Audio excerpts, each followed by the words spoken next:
जिंदगी में सबको पता है आज आरजेडी पार्टी, शायद मैं भी उस समय पैदा नहीं हुआ होगा, हमारे बड़े भाई तेजस्वी जी भी नहीं होंगे, तेज प्रताप जी भी नहीं होंगे, यहां जितनी जनरेशन है शायद उसमें नहीं होगी। बट लालू प्रसाद यादव इंसान नहीं, एक भगवान का नाम है।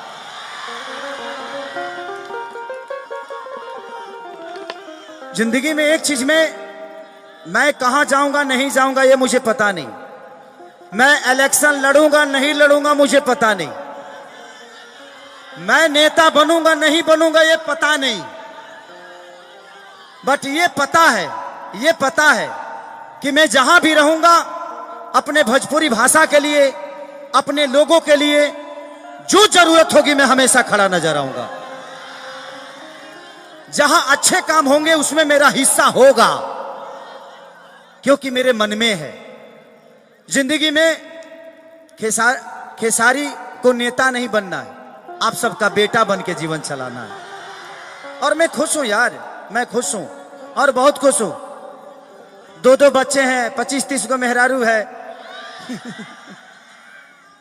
25-30 को मेहरारू मतलब कि मेहरारू एक गो है, मेन काम करने वाली एक गो है, बाकी पलांटी मारने वाली बहुत है। खेसारी लाल यादव जी से नाराज होंगे, बट ऐसा नहीं है भाई। आप लोग सोच रहे होंगे कि खेसारी लाल यादव जी आरजेडी के पार्टी में शामिल हो गए बीजेपी छोड़ के, बट ऐसा नहीं है। खेसारी लाल यादव जी किसी भी पार्टी का नहीं है। जो पार्टी खेसारी लाल यादव जी को पैसा देती है, बुलाती है प्रचार करने के लिए, उसी में खेसारी लाल यादव जाके प्रचार करते हैं। और वो बोले भी है कि मुझे नेता वेता नहीं बनना, मैं ऐसा ही जिंदगी हीरो ही बनकर ठीक है मेरा, और इतना ही में मेरा फैन खुश है और मैं भी खुश हूँ। तो भाई लोग ऐसा ही भोजपुरी से रिलेटेड वीडियो देखने के लिए आप सब मेरे चैनल को सब्सक्राइब कर लीजिए, देहाती मजा ब्लॉग को। और मैं आपका भाई मिस्टर लुक्का।